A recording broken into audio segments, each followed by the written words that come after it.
Ben, se empezamos polas orixes e por ese momento inicial, aí temos unha portada dun xornal, do xornal de maior difusión de Galicia, donde no ano 69 decía que hoxe había unha xornada en defensa da dignidade nacional de Galicia. Esa era a xornada que se convocou para parar o Estatuto da Aldraxe e para conseguir un Estatuto de Autonomía nas mesmas condicións do Estatuto Vasco e Catalán. Entón, aí, para min, esa orixe, e un pouco enlazando co que decía Suso, é unha orixe que mesmo se o nacionalismo estuvo en posicións claramente críticas co marco constitucional, o nacionalismo tuvo unha postura crítica e, en algúns casos, digamos, máis activa, noutras menos, na conformación do Estatuto. Certo é que ese Estatuto de Galicia foi un estatuto que era equiparable tanto do País Vasco como de Cataluña e que a loita que houbo do conxunto do país por ter un estatuto nos mesmos termos de Cataluña e o País Vasco, o que polo menos nos din é que tuvemos un punto de partida semellante. Probablemente a situación de conciencia nacional non fora equivalente, pero tampouco creo que era moi distante naquel momento, e que sí que o punto de partida foi semellante e foi parello nos primeiros anos do goberno autonómico, mesmo se os partidos políticos aquí que gobernaron foi a UCD, foi o Partido Popular na posta en marcha da comunidade autónoma, non podemos apreciar grandes distancias. Ese marco competencial estatutario era semellante e incluso as primeiras normas e a estrutura institucional tamén é moi parecida. É dicir, que hai un punto de partida bastante análogo e aí mesmo, neses primeiros anos, tamén é apreciable que no Parlamento as primeiras normas que se aproban, a Lei de Símbolos, a Lei da Xunta do seu presidente, a Lei de Normalización Lingüística, que son as primeiras leis que se botan a andar no período autonómico, en moitos casos son leis que se aproban por unanimidade no Parlamento de Galicia e donde o Partido Popular gobernante naquel momento deixa un certo marxen, non son a iniciativas del, de feito a Lei de Normalización Lingüística foi unha proposta de Camilo Nogueira despois convertida en ponencia, do valedor igual, pero en todo caso sí que se permite unhas leis que non eran distantes ás do País Vasco e Cataluña, mesmo no caso da Lei de Normalización Lingüística, a cuestión de introducir o deber de coñecer o galego, aparece na lei galega, pero non estuvera na que había 6 meses antes do País Vasco ou na catalá. É dicir, que foron máis avanzadas nalgúns puntos, temos un marco institucional semellante, coas críticas que poidamos facer, evidentemente, ao que é o marco constitucional, pero o punto de partida foi semellante neses primeiros momentos.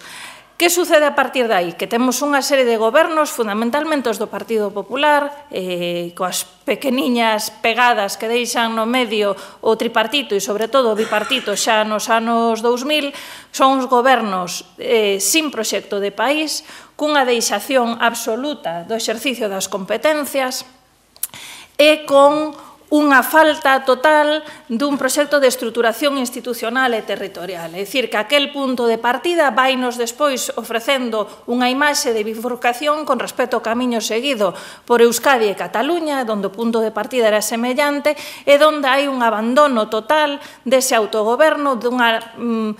falta de punch por parte dos gobernos autonómicos sucesivos, en moitísimas cuestións. Temos moitos elementos de estruturación institucional e territorial que se fixo unha total deixación e non houbo unha acción de goberno decidida a ter,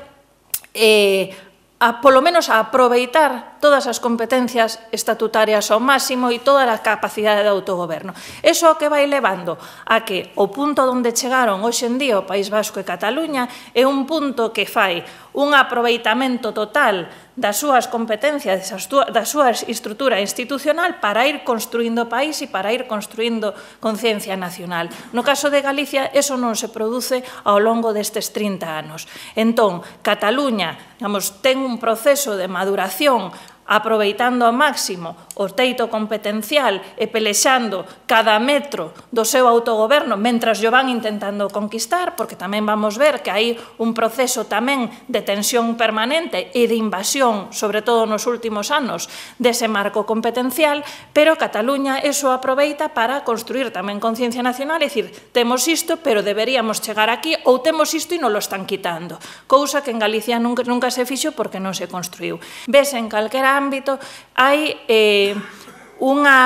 uns gobernos tan incapaces, tan átonos na súa forma de gobernar, que a legislación é unha legislación seguidista do que sucede noutros lados. No ámbito no que eu sou especialista no medio ambiente, ainda fixen o ano pasado un traballo para a Generalitat de Cataluña, e que se aprecia? Pois que hai comunidades autónomas líderes, entre comillas, comunidades que encabezan cambios, reformas, que incluso empezan moito antes que outros países europeos, antes que a legislación estatal, como é o caso de Cataluña, como é o caso do País Vasco, como é o caso de Navarra, en moitos casos, e onde Galiza o que vai é a última da cola, normalmente vai ao ritmo de Murcia, de La Rioja, a ese nivel, non ao ritmo nin das intermedias, vai moito antes normalmente Castilla e León, etc., en moitos ámbitos, e en Galicia se desaproveita e ao final temos unha legislación pobre, seguidista, en moitos casos, que é simplemente para lucir. Aprobamos a lei, pero non aprobamos o regulamento porque está de moda ter unha lei pero non porque haxa unha conciencia de que as normas poden acabar cambiando ou condicionando a forma de ordenar determinados sectores. E entón, pois iso é o que temos, é dicir, un goberno sen ambición e sen proxecto de país. De que, a pesar diso, Galicia foi das comunidades autónomas onde o nivel de tensión competencial, moitas veces por emular a Cataluña e o País Vasco co Estado, foi bastante sostido no tempo. Se miramos o nivel de recursos do Estado contra as comunidades autónomas, a primeira comunidade autónoma contra quen máis recurre o Estado cando aproba normas é contra Cataluña, a segundo Euskadi, a terceiro é Galicia. E ao revés, se miramos as comunidades autónomas canto cuestionan ao Estado cando quere regular, nese caso pasamos a cuarta posición, pásanos por diante Navarra, pero siga habendo durante todo o período, digamos, que está registrado, isto é un informe do Estado e conta desde o ano, me parece que 82 hasta este mismo ano, pois pasamos aí ao cuarto posto. É dicir, que aí vemos como, efectivamente, hai momentos onde ese proceso de recentralización é moito máis intensa e ese intento tamén das comunidades autónomas, dicir, tamén é moito máis intenso, é dicir, aí están os picos, son no ano 84 con Felipe González, no 2003, no 2013, onde hai máis conflictividade nos dous sentidos. En Galiza, o balneario chega no momento onde hai menos reclamacións para que non se invada o noso sistema competencial, son os últimos anos de Fraga, todos os anos de Feijóo, e o ano de máis conflictividade é o ano 2010 do bipartito co goberno amigo de Zapatero, curiosamente. É dicir, que eso non impediu que esa tensión competencial e de defender o marco competencial propio no momento en que máis se produce sexa nese ano. Nos últimos anos, ese proceso de recentralización intensa, eu creo que combina dous elementos, e é esa asfixia no social e no autogoberno que van parellas. O burato madrileño precisa da recentralización para poder exercer un control total sobre as decisións tamén económicas. É dicir, que van parellos nestes últimos anos esas dúas cuestións. E prodúcense medidas de recentralización moi intensas. Como se producen? De forma, digamos, transversal, a través do control de estabilidade orzamentaria, como decía antes, a través da tasa de reposición de efectivos para o control de canto persoal e de que políticas públicas podes facer. Sin persoal non podes facer políticas públicas sociais máis avanzadas, porque non podes ter servizos públicos, tes que privatizalos, e a través de medidas transversais, como é a Lei de Reforma de Sostenibilidade das Administracións Locais, que vai ser un proceso de privatización segura de servizos sociais. Os efectos que teñen estas medidas é que, con independencia do que digan os estatutos e a Constitución do reparto competencial, acabas conseguindo os mesmos obxectivos de forma unitaria. Aínda que as políticas sociais sexan competencia exclusiva das comunidades autónomas, nada podes facer se non podes contratar persoal ou se tes un control orzamentario de tal calibre que che obrigan, por exemplo, como sucedeu no caso de Carballo ou Pontevedra, que teñen as contas saneadas, pero antes teñen que enxugar certos créditos a un interés moi baixo para poder facer outras cousas. Entón, ao final, hai un control orzamentario tan exhaustivo que acaba controlándose todas as competencias. A que se dedica ese persoal? A que se dedican os 8.831 efectivos do Ministerio de Agricultura cando é unha competencia exclusiva das comunidades autónomas? A que se dedican os 6.562 funcionarios do Ministerio de Educación? A tramitar as bolsas, 6.652 ou 562 funcionarios. É dicir, a estrutura do Estado cambiou, pero cambiou a das comunidades autónomas, pero o Estado non cambiou, basicamente. Sigue habendo unha estrutura central que non ten moita razón de ser se respetamos o marco competencial. E despois temos o Tribunal Constitucional, a axuda. Si nunca foi especialmente proclive as comunidades autónomas a xurisprudencia constitucional, o certo que un exame desde o ano 2010, desde a sentencia do Estatut para aquí, o proceso de recentralización e de reinterpretación constitucional de competencias é intensísimo. E se está cambiando a interpretación constitucional que existía asentada en moitos ámbitos en sentido contrario. Este mismo ano hai decisións en materia de banca, en materia de fracking, en materia de agricultura, en materia de avaliación do profesorado universitario, en materia de defensa de competencia, de formación ocupacional, que amplían moitísimo as competencias estatais en un sentido contrario ao que se estaba interpretando hasta este momento. E a última cuestión xa por decir,